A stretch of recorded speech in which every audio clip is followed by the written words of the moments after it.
Are we on? Sensors confirm live transmission. Oh man, we're on the air?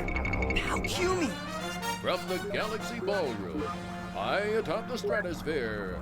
Oh man, the tape! Just roll the tape! Good Space Dog. Beaming to you from absolutely anywhere. It's Kids World Sports. No boundaries, no limits, no rules.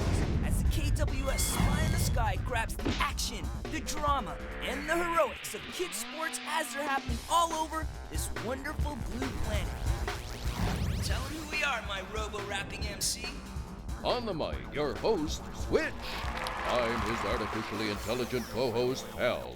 Almost as loyal as our cyber mascot, Hal Lore. It's all good on Kids World Sports.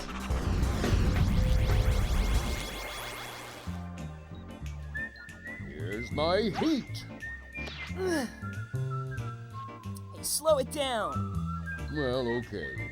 How about a slider? A curve. That's right, Alloy. He's out! Come on, pal.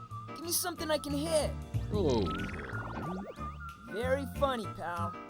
Enough of this nonsense. Let's check in with the real phenom, 16-year-old Jeff Cowan, as he swings for the big leagues in Montreal, Quebec. Come on, guys, knock it off!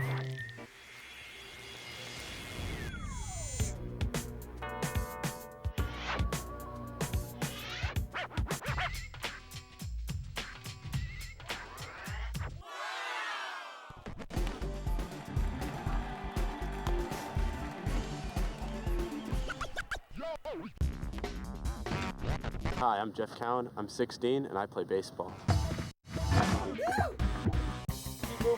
This year, 48 of the top baseball players from across Canada are invited to the Adidas Elite Baseball Camp. These players, all 16 and under, are here for 3 jam-packed days of seminars, clinics, and drills. But it's not all fun and games. Professional scouts will be scrutinizing each of the players, seeking candidates for university scholarships, and for a lucky few, a shot trying out for the pros. 45 best guys all over Canada. Makes me feel pretty good. Scouts are here to watch you, so just go out there and hit and do your best. These guys are the big league. A nod from one of them could mean a shot at the pros. For some of these kids, it's the first time that they've been seen, or they've performed in front of scouts. If they perform well in front of a bunch of scouts, then that's a good introduction for them into a potential career in Major League Baseball. There's a little bit of pressure. Baseball is a sport that's played with 9 players on baseball diamonds. The batter is one of the more important people on the team. The 3 outfielders have the job of catching any ball hit off the bat of the batter. Shortstop, that's the position I play. His job is to pick up any ball hit between second and third. When a runner gets on base, his job is to make it all the way home. When a runner touches here, he's scored a run. Jeff plays shortstop and plays it well. The only problem is, so do 7 other guys invited to the camp. He's gonna have to play his best if he wants the scouts to notice he's got what it takes to play with the big boys. His strengths are definitely defensive. When Jeff practices back at home, he knows how to show his stuff. The most consistent shortstop probably, arguably, I've ever coached. Jeff has been playing baseball since he was 6 years old. In that time, he has won 6 championships. And presently, he plays for the Ontario U18 team, the top-rated team in the province. Every moment a player is on the field is a chance to show his stuff. And although the drills are designed to improve a player's performance, each one has to be treated as an audition. There's a little bit of pressure seeing 7 shortstops out there. You get a little bit in your stomach, and that's good. Just makes you play that much harder. Part of being a good shortstop is having good hands. That means being able to field and control the ball well. And fielding is exactly what Jeff does best. To make a play in baseball is probably the best feeling. Undescribable. 2 hands together now, guys. You might not be a second baseman, middle infielder. You want to have 2 hands together. Jeff has no problem with fielding exercises and shows off his natural infield prowess. But to be a good baseball player, you also need to be good with the wood. The one thing I could work on when playing baseball would have to be my hitting. It's definitely not one of the strong points of my game. And it's the hardest part because you're hitting a 90-mile-an-hour fastball coming from a pitcher. So you're trying to time, and he's trying to throw your timing off with his pitch. Weaknesses for Jeff are off-speed pitches, which are potentially curveballs. They're a little slower than the fastball that he sees maybe on a more consistent basis. What we're demonstrating here today is Jeff taking a soft toss drill, and what this is to get the guys thinking about what's going to happen in their at-bats. Jeff knows that his batting is weak, so he works hard trying to improve his hitting. He spends 15 hours a week running drills, hitting balls, and studying pitches.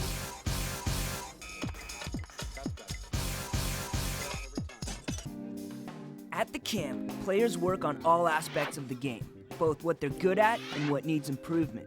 This is Jeff's big opportunity to get hitting advice from a major league coach. You have a tendency to overstride at times. You gotta watch. Widen your stance a little bit, because now if you widen your stance, you're not gonna be able to go out on the front foot as much. Give it a try, and it's not gonna be comfortable the first time. Give it a shot. That's a ball. Hitting better now. Jeff's got to work with the lumber a little bit. He's got to work on getting a little bit stronger, but his defense is fine, and if he improves his hitting, could be a good player. Good swing. A few pointers can work wonders in the batting cage, but it's a different story when you're up against a real pitcher. And the eyes of the major leagues are upon you.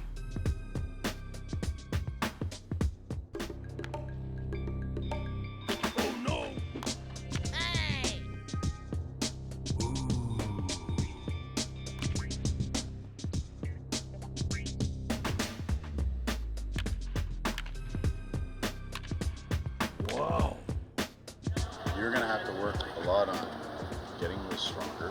So, you know, what's one thing I would suggest? Maybe choke up on the bat a little bit. Try that right there. You tell me after, or you tell yourself if you had a little bit better bat control, okay? Wow, now that's a hit. A little advice can go a long way.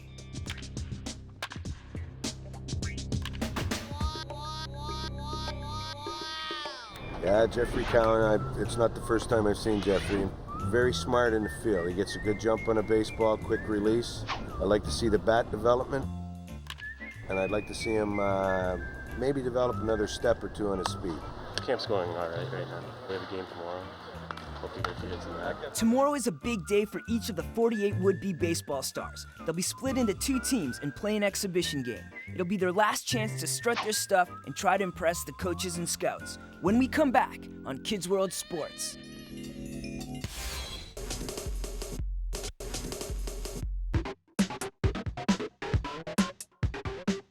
Alright, here we are after 2 days of practice. We're at Olympic Stadium here to play the East-West game of Canada. They're a little nervous, not because they're competing against one another as much as they know there's a few scouts here. A little nervous about the scouts being there, but it's alright, you get past that after about the first inning, so it shouldn't be too much of a problem. But it is always interesting to see who shines when the camera lights are on. After every ball game, leave somebody with the impression that you're a hell of a player. Leave somebody with an impression that you can play this game. And you guys did that.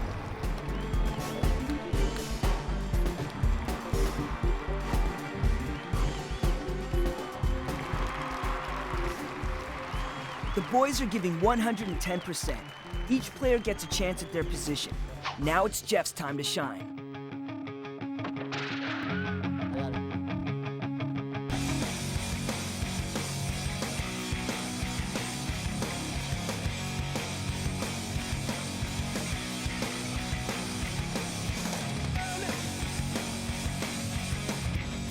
Fielding I did alright, made a couple plays, and got some good hops. What more could you ask for?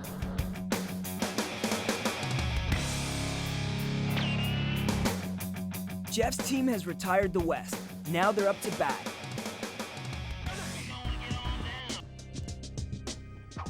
The pitchers in today's game are the best in the country, and they're throwing fastballs at speeds up to 85 kilometers per hour. That's almost as fast as the guys in the pros.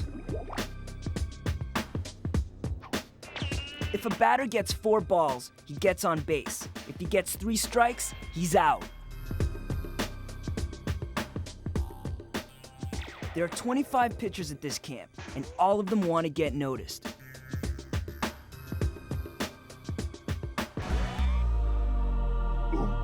It's pretty tough when you get one ball, one strike, and you're going in there, and that pitcher gets that next pitch in there. Some of these pitchers out here are very good. We were down by 3 last inning and got a couple runners on. We were fortunate enough to scratch out another 3, so we're all tied up right now, and I think it's about the 8th inning. So we'll see how it turns out now. About to go up to bat. Definitely feel a hit coming. He's throwing 87, 88 right now. Jeff gets one last chance at bat. That's one more opportunity to prove himself. Having struck out in his first at bat, Jeff really needs to show the scouts he can hit.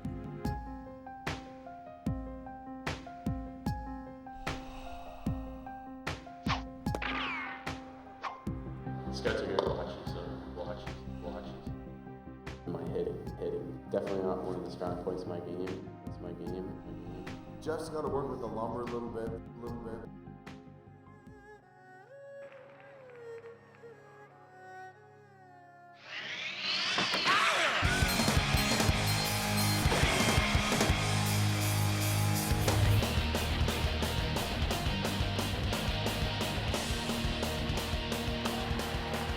Jeff eventually rounds the bases and scores a run. His team takes the lead. I thought I played pretty well today. Wasn't as strong at the plate, but you have those kind of days and you just got to go past those and just forget about them and go for the next day. The boat's wide open on Jeff Cowan. As far as I'm concerned, he's a quality shortstop with great hands. If his bat comes along, he could fit in anywhere, D1, junior colleges, or even the pro area. He's a good one. Real nice hands. It's just everything you'd ask for. It was great.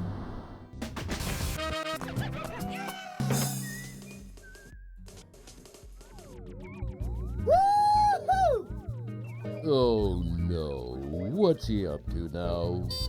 The newest craze in off-season sports, winter wakeboarding. Never heard of it. Exactly. I'll be ranked #1 in the world. You'll be the only one in the world. Where did you come up with this? I was late inventing summer downhill skiing. Excuse me. You know, skiing on grass. Ah, the polar opposite. Precisely. And when it comes to weed whacking, nobody mows down the competition better than 13-year-old Bertrand Gentiletti from France. Hit it, Alloy.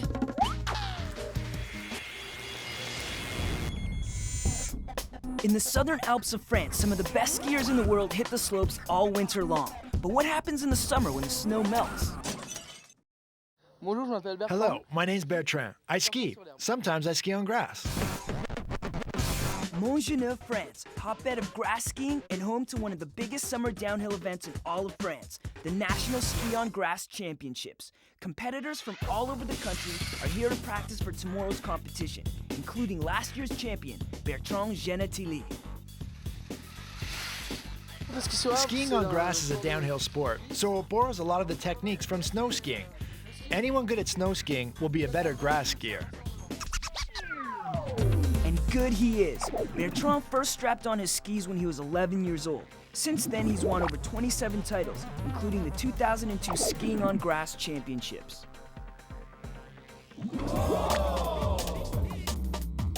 In Barcelonnette, I ski with my club during the winter. And during the summer, I come here to practice. Any weakness I have in snow skiing is made very obvious in grass skiing, so I can fix them more easily. Good, one more time, except this time work on your coordination. Try to hit your ski just as the other one is leaving. Get back on the ramp and do another one. Skiing on grass is a family affair for Bertrand. His team is made up of 6 of his close friends and classmates, and his dad is his coach. This is very specialized equipment. It was first invented in Italy 30 years ago. Special Caterpillar track skis are used on grass in place of the winter boards. Strapped to the feet of an expert, grass skis can seriously fly. Skiers can reach speeds up to 80 kilometers per hour, and that can make for some nasty landings. Grass skiing is far more dangerous than snow skiing because the falls are much harder. On grass, we hit rocks and things. I broke an ankle last year when I got stuck in a hole. It hurts a lot more. Bertrand's gift for skiing was quite obvious from a young age. When he was 7, his entire family moved from Provence to the small town of Barcelonnette so that Bertrand could attend a school specializing in training ski champions. Now they live here year-round. Yeah. There you go, Barcelonnette, my home year-round. This is my ski school in Barcelonnette, where I do ski studying. There's a great atmosphere here with my friends, but when I ski, I have to win. Bertrand and his classmates spend many hours in the classroom and downhill training, but they still manage to find time for another of Bertrand's favorite sports, soccer. I have to clean these very thoroughly, so that tomorrow at the race, they'll be like new.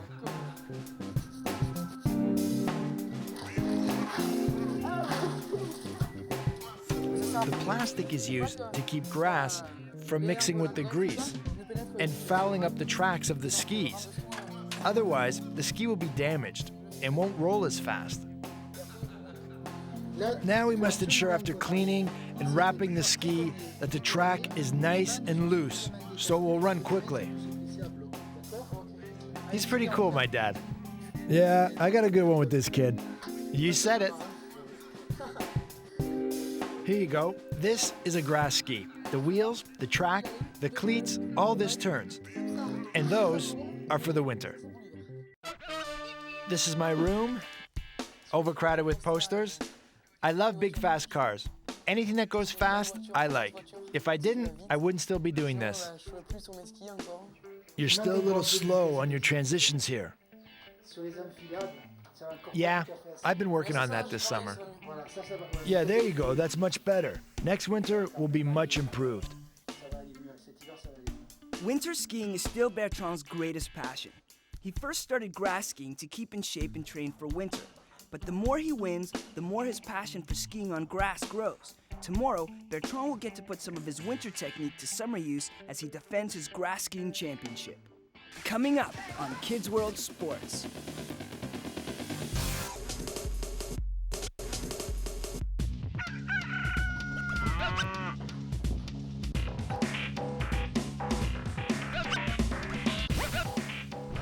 Race day starts at 7 a.m. It's nice out. We're gonna have a good day. For breakfast, I'm not really hungry. I don't really eat a lot. I'll just have a piece of cake or pie and some milk, that's all. We've had 2 very good practice days, and when he wakes up and he's in a good mood like this, I know it's going to be a good day. You don't mind, Bertrand, if I don't go today for the races. I'm really stressed and I don't want to stress you out. You know, it isn't me who stresses her out. She'll do a fine job of that on her own. The day of the race, she's always the most worried.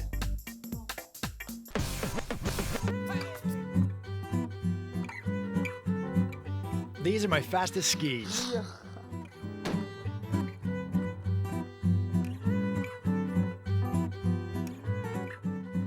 Remember that you have 4 runs to do.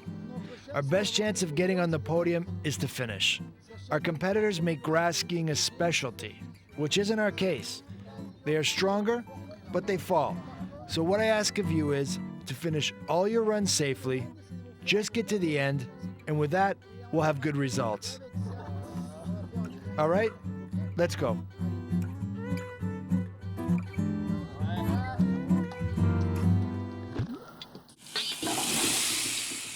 Today is a very important race. It's the French National Championship.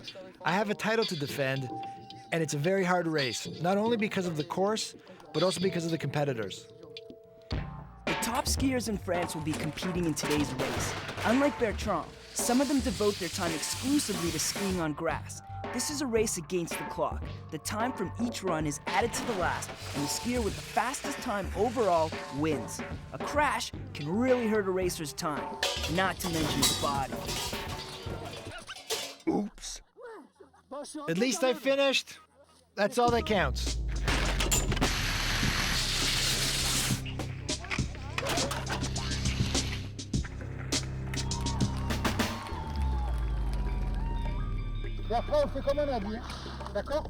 All right, Bertrand. Remember what I said.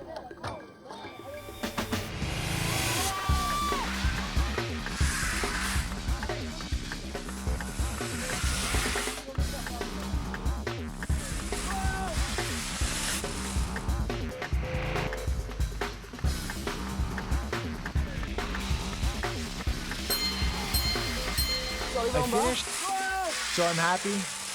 I didn't go too slowly. Overall, it's pretty good. That's good, I'm happy. Right now, I'm third.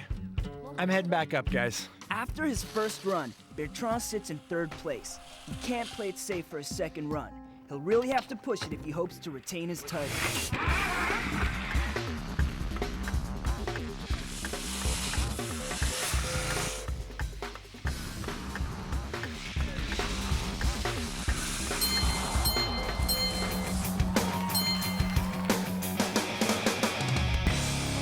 My main competitors haven't gone yet, so now I have to wait. Right now I'm second, but I have to wait for a few more.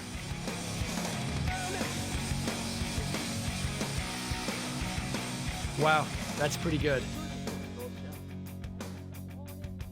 So how we doing, guys? I'm second with 58 seconds. I just got 57.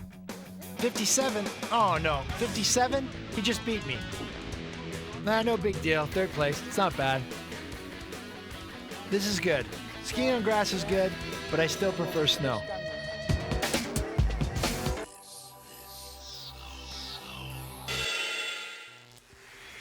Sensors indicate increased cardiovascular activity. Relax, I'm just talking to a potential prom date. I didn't know Captain Kirk's correspondence school had a prom. Very funny.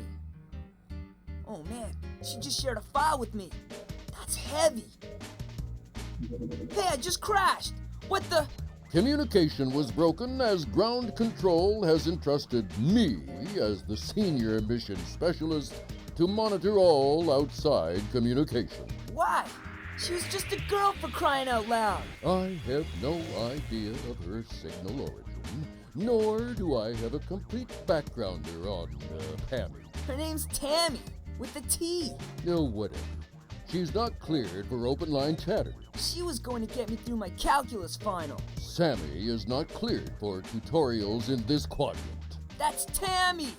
Before any further data exchange, I'd like to meet her motherboard. Okay, that's enough.